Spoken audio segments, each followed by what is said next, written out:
Здравствуйте! В эфире информационный выпуск Амшейкшара. Сегодня в программе «Седьмой потоп» в Национальной библиотеке в очередной раз протекла крыша. Учителя готовятся к учебному году. Семинар для преподавателей столичных школ. Вечер-романс, вечер откровения. Я говорю вам сердцем. Проект на сцене Абхаз-Госфилармонии. Сегодня премьер-министр Беслан Барцыц принял руководителя добровольческой молодежной экспедиции «Оборонная тропа» Сергея Телешова. Молодежная экспедиция из Санкт-Петербурга много раз выезжала на главный Кавказский хребет со стороны Кабардино-Балкарии, чтобы на местах боевых действий Великой Отечественной войны установить плиты перевал воинской славы. Сергей Телешов подробно рассказал о целях экспедиции. В этом году была установлена плита на перевале Санчара на стороне Абхазии. В сентябре на перевалах Доу и Гудаутский также планируется установить памятные плиты «Перевал воинской славы». Члены экспедиции также реставрировали памятные плиты в Кадорском ущелье в районе Марухского перевала. Беслан Барцыц обещал всяческую поддержку проекту со стороны правительства Абхазии.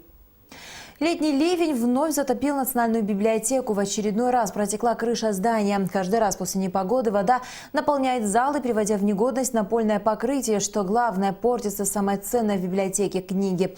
Подробности в материале Ренаты Шакая.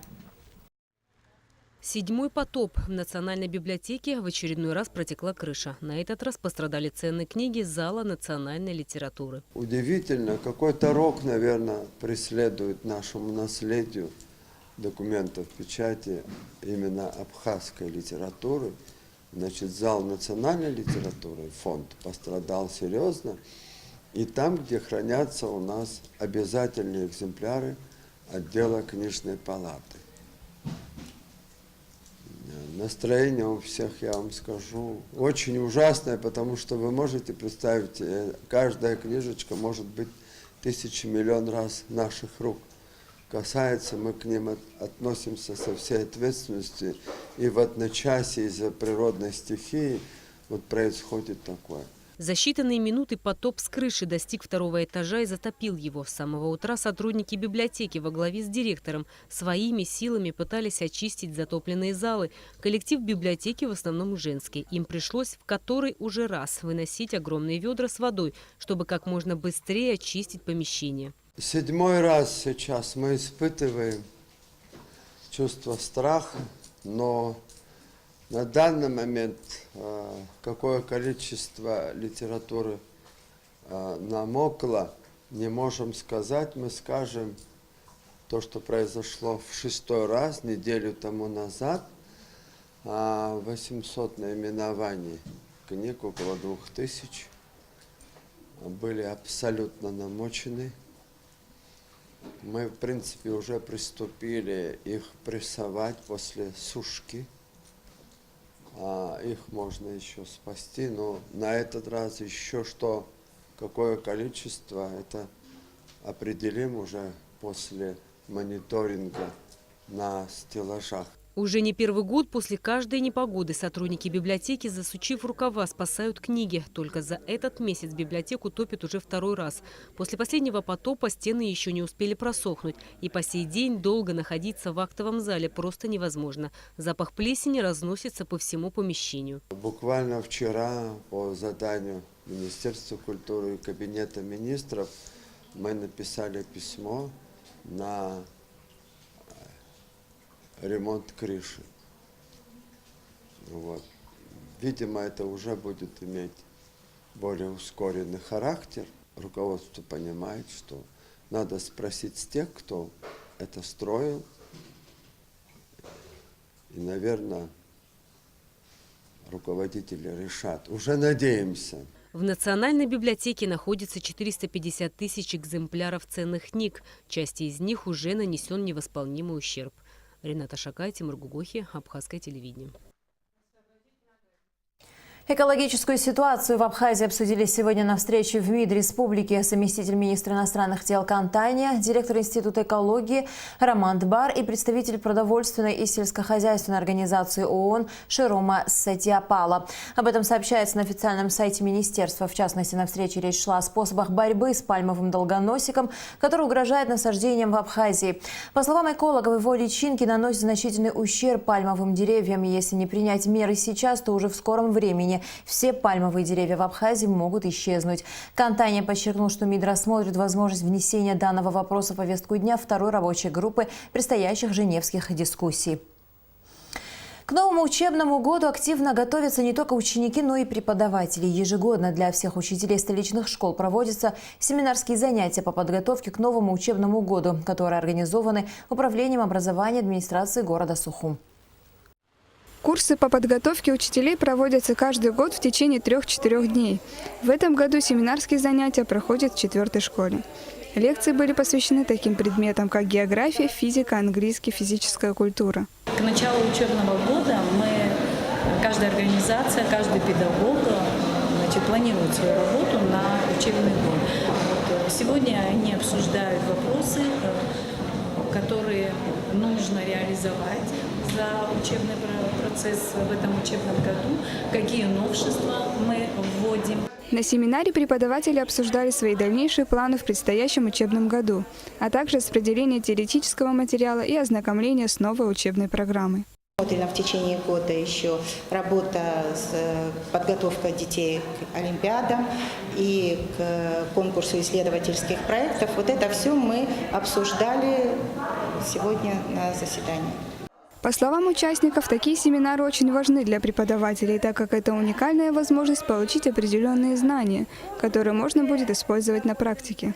Третий раз участвую в этом семинаре. Для меня, как для молодого преподавателя, очень важно участвовать в данных семинарах, так как мы узнаем очень много нового, получаем больше знаний о физике, а также мы получили сегодня много новых книг, которые мы должны учесть и использовать в новом учебном году, а также новые планы, разработки. Мы готовимся к открытым урокам, классным часам, так что у нас в этом году ждет очень много интересного и надеюсь, что справлюсь с заданием, которое сегодня мне поставили.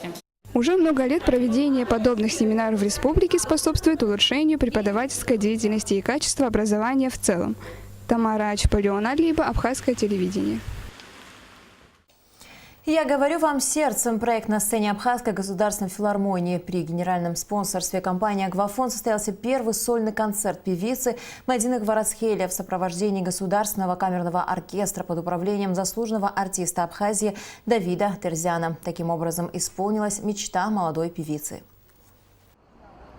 До начала уникальной концертной программы выпускницы Российской академии музыки имени Гнесиных Мадины Гварацхелия еще добрых полчаса. А ко входу в здание Государственной филармонии уже не подступиться. На руках букеты, а на лицах улыбки. Зрители в предвкушении. Впервые на абхазском языке в исполнении Мадины Гварацхелия под аккомпанемент Государственного камерного оркестра под управлением заслуженного артиста республики Давида Терзяна прозвучат всеми любимые, по каким-то причинам забытые и совершенно новые лирические песни и баллады. Это, несомненно, не только большое событие в музыкальной жизни Абхазии, но и большой вклад в культуру страны. И такое важное мероприятие не могло пройти мимо компании «Аквафон», которая давно уже зарекомендовала себя как надежный партнер и помощник в осуществлении идей, вносящих весомый вклад в развитие той или иной сферы Абхазии. Сегодня, наконец, состоялось событие, к которому мы шли 2 года. Планы по этому проекту мы начали обсуждать в 2016 году.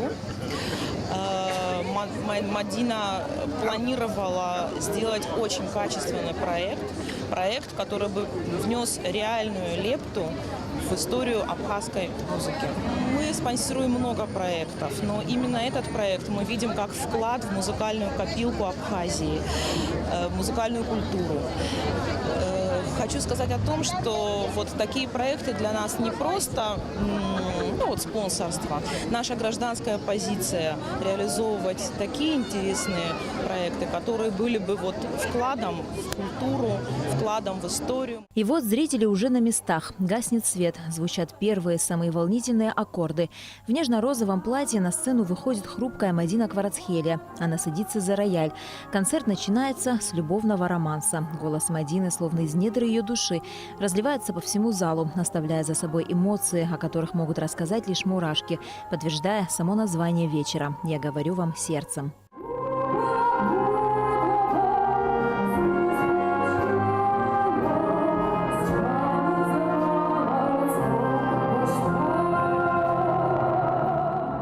На сцене Госфилармонии впервые прозвучали оркестрованные романсы известных абхазских композиторов Руслана Агума, Константина Чингелия, Утара Хунцария, а также произведения самой солистки Мадины Кварацхелия. Шествие с цветами повторялось практически после каждого номера. Аплодисменты не смолкали.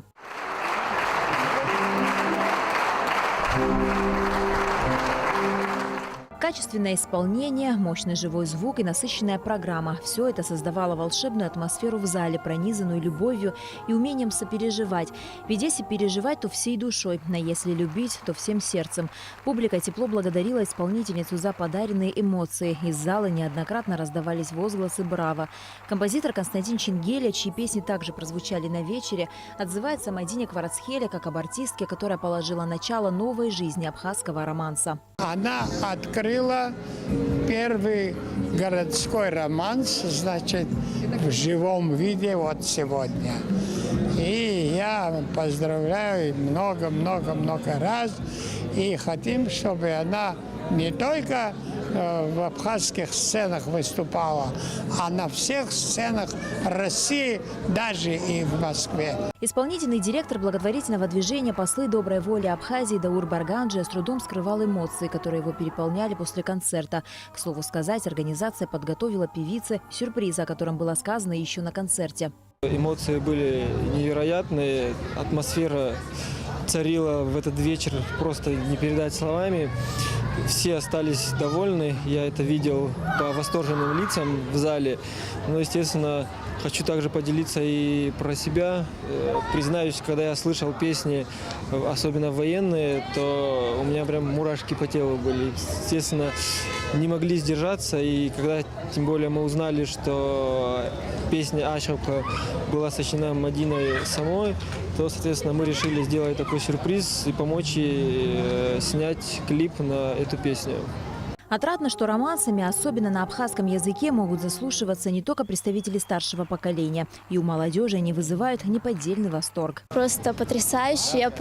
Я побывала сегодня в сказке. Мадина, она потрясающая, необыкновенно одаренный, талантливый человек от Бога. У нее талант, просто шикарный голос, у нее льется как ручей. Я очень рада, что я попала сегодня на концерт, потому что я Мадину знаю очень давно и очень давно ее люблю искренне, потому что это такой очень чистый, очень деликатный и очень талантливый человечек, который, на самом деле, хорошо, что наконец-то она вот созрела, чтобы дать свой сольный концерт.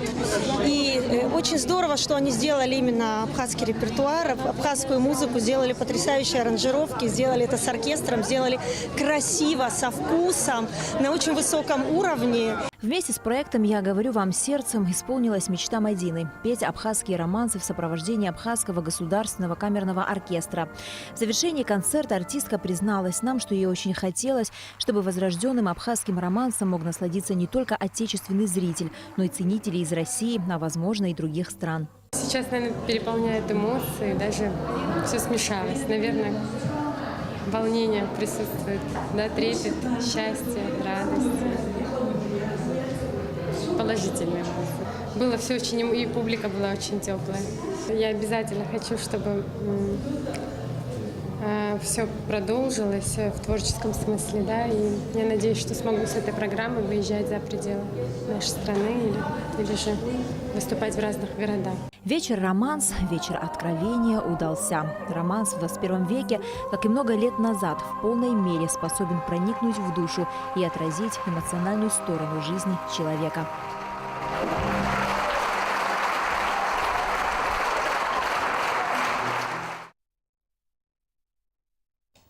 Государственный академический русский народный ансамбль «Россия» имени Людмилы Зыкиной впервые выступит в Абхазии в рамках культурного сезона «Россия-Абхазия-2017». Гастрольный план состоит из 2 концертов в 2 городах Абхазии – Сухуми и Очимчире. 25 августа в 17 часов в Доме культуры имени Цвижба и 26 августа в 18 часов в Абхазской государственной филармонии имени Гумба. Праздничные концерты посвящены Дню международного признания независимости Республики Абхазия. В Республиканском детском реабилитационном центре для детей с ограниченными возможностями развития и подопечных фонда «Киараз» был организован праздничный вечер с участием диджея из Москвы Паши Панда. Он провел мастер-класс, где каждый ребенок мог попробовать сам сочинить музыку и за диджейским пультом. По словам специалистов, подобные мероприятия способствуют социальной адаптации детей. Целью такого мероприятия является социальная адаптация детей, общение друг с другом, с родителей подобных детей, чтобы общались. И, в общем, все делается для того, чтобы развивались культурно. Я думаю, что это именно повлияет очень на многих детей. 1 сентября объявлен праздничным нерабочим днем Курбан-Нохр. Премьер-министр Абхазии Беслан Барсис подписал сегодня соответствующее распоряжение согласно закону о праздничных и памятных днях в Республике Абхазия. Гражданам Российской Федерации, постоянно проживающим на территории Республики Абхазия, которым установлена инвалидность, необходимо срочно в срок до 25 августа обратиться в администрацию района по месту прописки со следующими документами: паспорт гражданина Российской Федерации, постоянно проживающего на территории Республики Абхазия, и документ, подтверждающий инвалидность. За справками обращаться по телефону 965 58 98. И в завершении выпуска о погоде. По сообщениям синоптиков, завтра в Абхазии ожидается переменная облачность. Ночью и утром местами возможен кратковременный дождь, днем преимущественно без осадков. Температура воздуха ночью 23-25, днем 26-28 градусов. Температура морской воды 27 градусов. На этом наш выпуск завершен. До скорых встреч в эфире.